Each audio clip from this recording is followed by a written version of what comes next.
Go. It's gone missing, so we'll You're- restart. we're rolling. It's wonderful to have such a lovely turnout here. Lovely to see you all. Thanks for attending. YouTube, we have 6 Today people. we're going to be going through exercise 9B, distributions of sample means.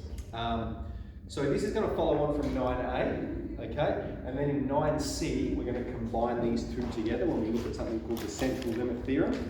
So let's get straight into it anyway.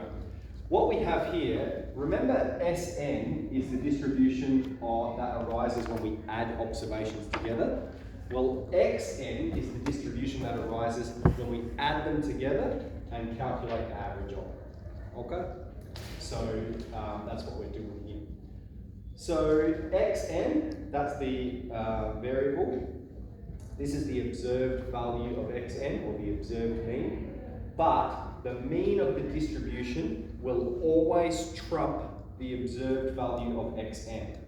Okay, so more on that in a moment. And the standard deviation of it is going to be according to this formula. The only other thing to say is that as n increases, normality increases. And that means that the bell curve becomes more concentrated about the mean. That's illustrated in that diagram there. The larger n, the more concentrated the results are going to be. And why is that? Well, if n is large, the standard deviation is getting smaller and smaller and smaller, so there's less spread of the results. Okay, let's get straight into it. We've got peanuts. Peanuts are normally distributed with a mean of 765 grams, this bags of peanuts, and a standard deviation of 8 grams.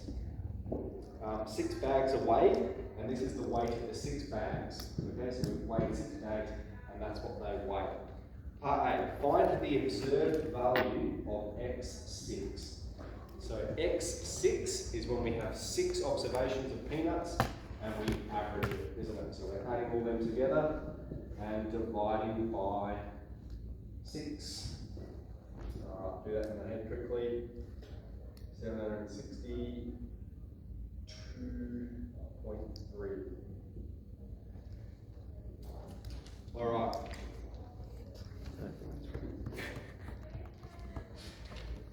So that's the observed value. Part B. Part B.